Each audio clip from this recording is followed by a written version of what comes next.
હરિઓમ. મારું નામ દિલીપસિંહ બારોટ, LIG2 ઉપાસના કેન્દ્ર જામનગર. બાપુના કાર્ય સાથે હું 12 વર્ષથી જોડાયેલો છું. 2009માં બાપુના પરિચયમાં આવ્યો. બાપુના પરિચયમાં આવ્યા પછી મારા જીવનમાં જે બદલાવ આવ્યો કે મને જે પોતાને અનુભવ થયા છે, એમાંથી એક અનુભવ હું તમારી સામે રજૂ કરું છું. 21મી માર્ચ 2012ના રોજ મને મારા પીઠના પાછળના ભાગે સતત દુખાવો શરૂ થયો.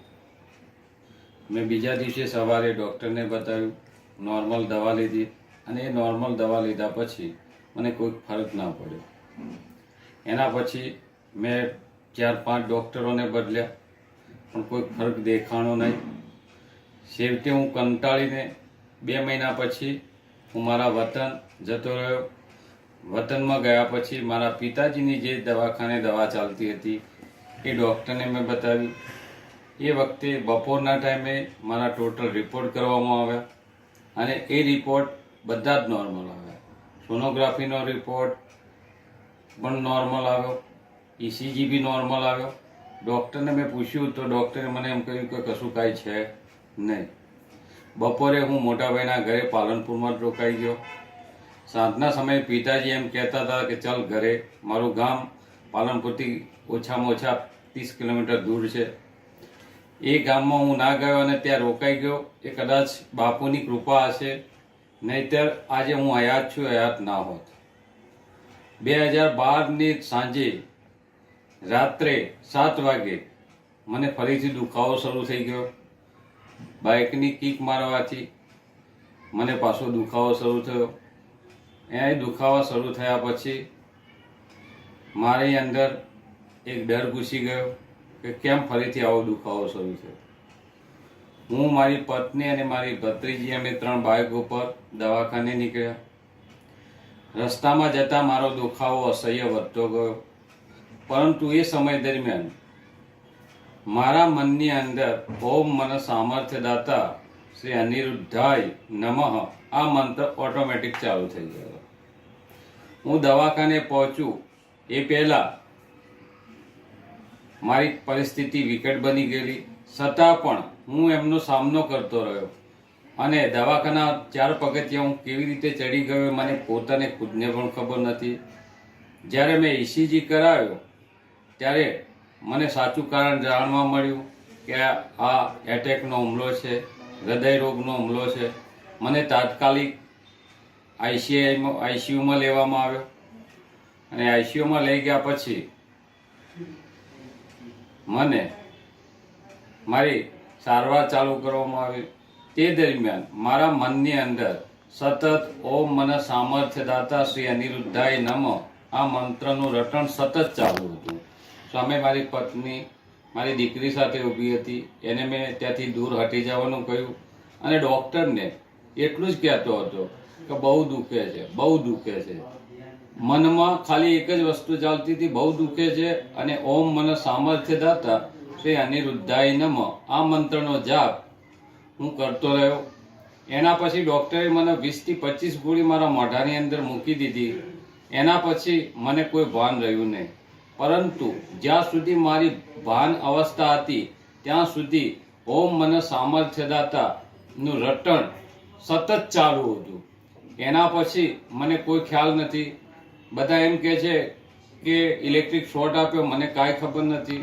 સવારે જ્યારે મારી 5 વાગે આંખ ખુલી ત્યારે મને ખુદને ખબર પડી ગયો કે મને કંઈક મોટી તકલીફ થઈ છે. મારા સ્નેહીજનો, મારા મિત્રો બધા મારી ખબર અંતર પૂછવા આવ્યા. જ્યારે હું ઊભો થયો ત્યારે ઊભો થઈ શકતો નહોતો, કેમ કે મારા હાર્ટ ઉપર એટલી બધી અસર થયેલી કે મને બહુ તકલીફ પડતી હતી. હું જ્યારે પેશાબ પાણી કરવા માટે ગયો ત્યારે હું પોતે પેશાબ બી કરી શક્યો નહીં કે હાર્ટ ઉપર એટલો બધો દબાવ આવી ગયેલો. આટલું બધું હોવા છતાંય હું નોર્મલ હતો.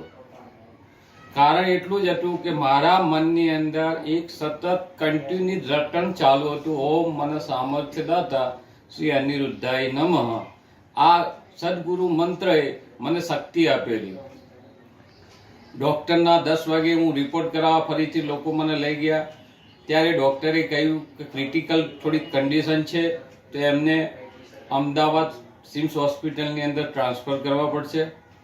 ત્યારે મને ખુદને એ વખતે સમજાયું કે કંઈક કારણ બહુ મોટું છે. છતાંય મારા મનની અંદર કોઈ ભય નહોતો. કેમ કે ઓમ મને સામર્થ્ય દાતા શ્રી અનિરુદ્ધાય નમઃ આ મંત્રનું રટણ ઓટોમેટિક ચાલતું હતું. મને ત્યાંથી ટ્રાન્સફર કરવા માટે અમદાવાદ લઈ જવામાં આવ્યો. ત્યારે રસ્તામાં પણ એક સતત રટણ ચાલતું હતું અને બાપુને એક જ વિનંતી કરવામાં આવી કે બાપુ કંઈ પણ થઈ જાય, મારી એન્જિયોગ્રાફી કરવામાં આવે ત્યારે મારો રિપોર્ટ નોર્મલ આવવો જોઈએ, કે મારે બાયપાસ સર્જરી ના થાય એની મને ટેન્શન હતું. સતત એ ટેન્શનમાં હું રહેતો હતો. પરંતુ સાથે સાથે મને એક શ્રદ્ધા બી હતી, પૂર્ણ વિશ્વાસ બી હતો કે બાપુ મને આવી પડેલી આપત્તિમાંથી ચોક્કસ ઉગારશે અને મને એમાંથી કંઈક રસ્તો મળશે. આ એક વિચાર મારા મનની અંદર સતત ચાલતો હતો. જ્યારે અમદાવાદમાં લઈ ગયા અને સિમ્સની અંદર મને દાખલ કરવામાં આવ્યો ત્યારે હું એકલો હતો ત્યાં. છતાંય મારું રટણ સતત ચાલતું હતું. ઓમ મને સામર્થ્યદાતા શ્રી અનિરુદ્ધાય નમઃ આ સતત મંત્રના હિસાબે મને કંઈક ને કંઈક ક્યાંયથી શક્તિ મળતી હતી. એના પછી જ્યારે મને એન્જિયોગ્રાફી માટે લઈ જવામાં આવ્યો ત્યારે ડૉક્ટરે મને પૂછ્યું, ક્યાંથી આવો છો, શું કરો છો, શું તકલીફ થઈ છે.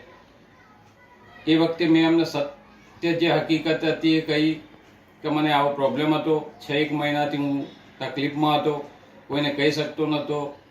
એના પછી આગલા દિવસે બી મેં બતાવ્યું ત્યાં સુધી નોર્મલ છું એવું મને કહેવામાં આવ્યું અને અચાનક મને આવું થયું છે. જ્યારે એમને મને એન્જિયોગ્રાફી કરી ત્યારે મને ક્યાંક ને ક્યાંક વિશ્વાસ હતો કે બાયપાસ નહીં આવે. મેં જ્યારે એન્જિયોગ્રાફીનો રિપોર્ટ વિશે ડૉક્ટરને પૂછ્યું કે ડૉક્ટર રિપોર્ટમાં શું આવે, ત્યારે ડૉક્ટરે કીધું કે તમારો રિપોર્ટ નોર્મલ છે. ત્યારે મને પૂર્ણ વિશ્વાસ અને શ્રદ્ધા હતી બાપુ ઉપર. એ પૂર્ણ વિશ્વાસ અને શ્રદ્ધાથી બાપુએ મને આવી પડેલી આપત્તિમાંથી ઉગાર્યો છે અને આવી પડેલી આપત્તિમાંથી મને બહાર કાઢ્યો છે. એટલે કે કોઈ બી પ્રસંગ, કોઈ બી સમય, કોઈ બી પરિસ્થિતિમાં બાપુ શ્રદ્ધાવાન ભક્તોની સાથે હંમેશા જોડાયેલા જ હોય છે. ખાલી દિલથી પોકાર હોવો જોઈએ. પ્રેમ અને ભક્તિથી જો બાપુને બોલાવવામાં આવે તો બાપુ સતત આપણી સાથે છે, આપણા કાર્યો પૂર્ણ કરે છે, આપણને પ્રેમ અને વિશ્વાસ બી દિલાવે છે કે હું તમારી સાથે છું.